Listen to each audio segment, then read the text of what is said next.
Well, this patch is gonna be interesting to say the least. Let's just get right into it to just let this thing be over with. Now, the reason I did not make this video a little sooner is because I was dreading this patch. Patch 3.1.5, and not because they're nerfing javelins. It's because of this guy. Yeah. So this half-naked painted dude is Ambiorix, the new barbarian commander. And he's got some pretty nice abilities.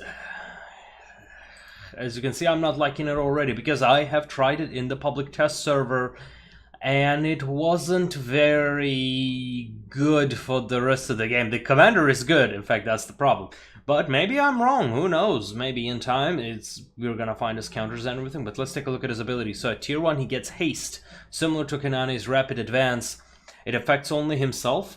It improves his movement speed, his reload time, and his acceleration, so also improves his DPS.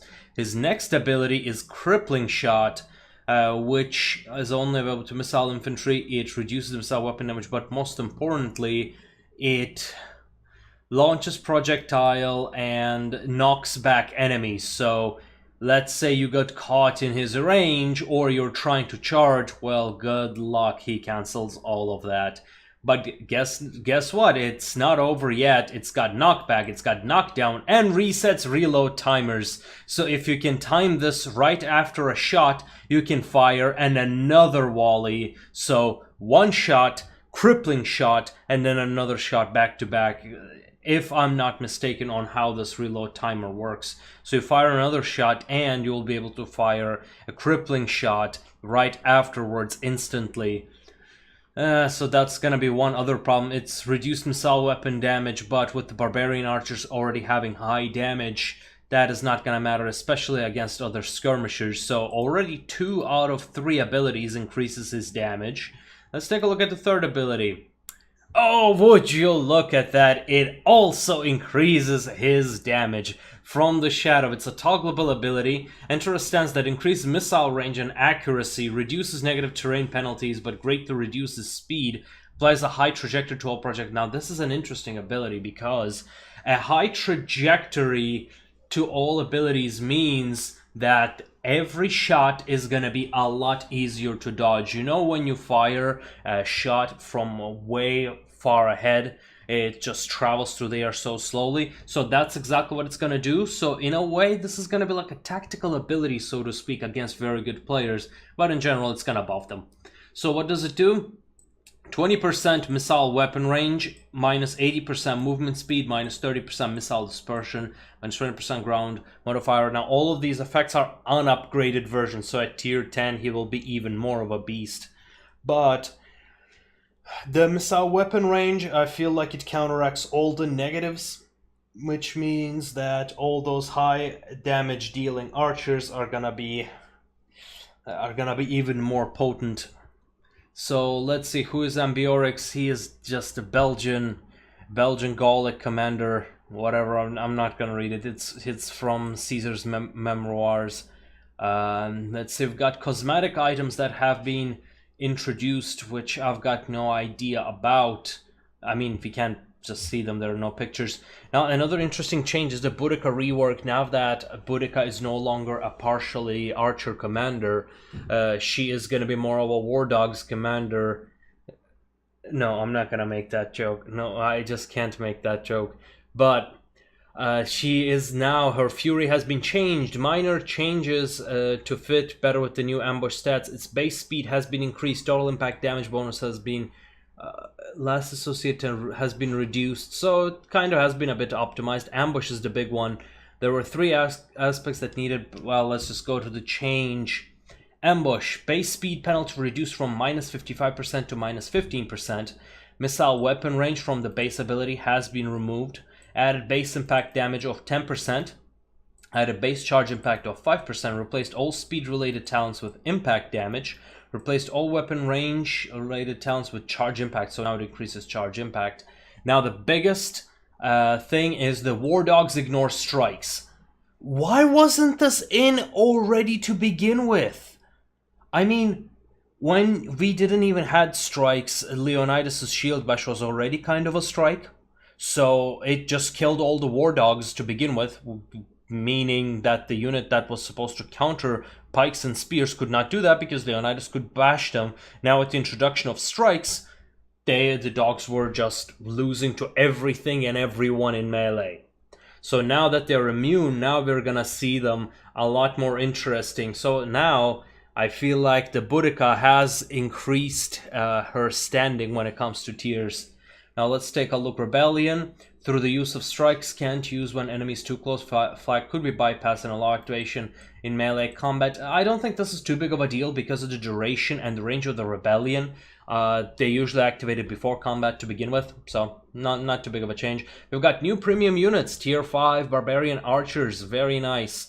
Tales of Belgae, so a melee attack on morale of allied units. Tier 8 Barbarian Archers, which is similarly, Focus Fire Dash and Tales of Belgae, increasing melee attack on morale. Tier 6 Greek Swords, oh, these guys are back in the Steam days. Greeks used to have swords as a premium unit, and they were pretty fun. They were like a fast unit. Let's see, tier 7 Barbarian Spears. Damn, Barbarians are getting a lot of spears. Wait, these are women? I didn't know that anybody used women as spearmen, seeing as how their, muscle mass is less, but, well, whatever, I'm not a historian.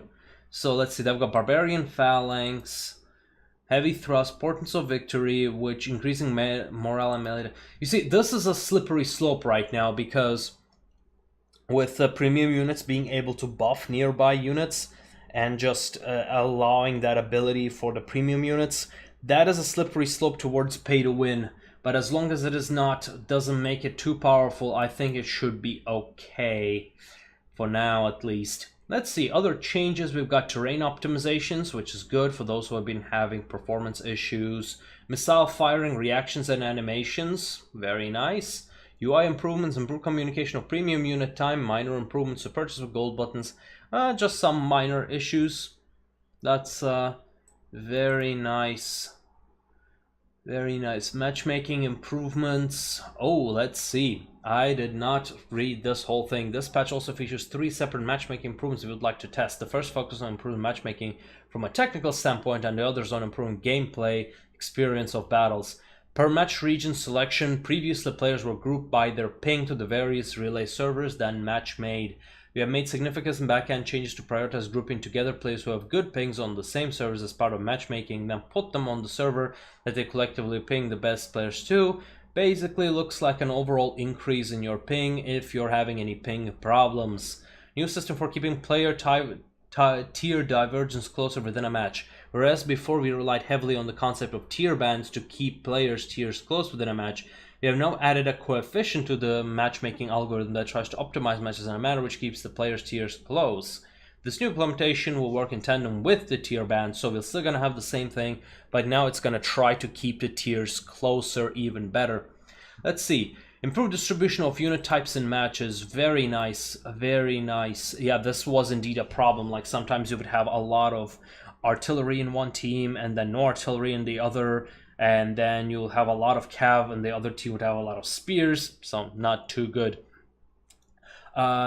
This one does not address the problem of the groups, however, so I'm curious about it right now. I've noticed a recent problem with the matchmaking, which is the one team can have full groups while the other one no groups in it. So that was a bad one in my experience. Of course, the grouped people have a considerable advantage. So premium unit ability changes. Mercenary Scutaria from defensive studio to shield screen. Underwhelming, blah blah blah.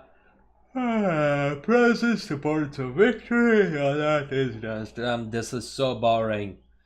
Blah blah doesn't, well, basically some changes to the premium units. I don't think this is gonna make them any stronger. Spear phalanx speed increased, melee attack increased by damage. Suspicious and scary. I hope they don't make these premium units too powerful, but we will find out when it comes. We will definitely gonna keep our eyes open for any pay to win, but I have spoken to some of the some of the developers, and they are adamantly against any kind of pay to win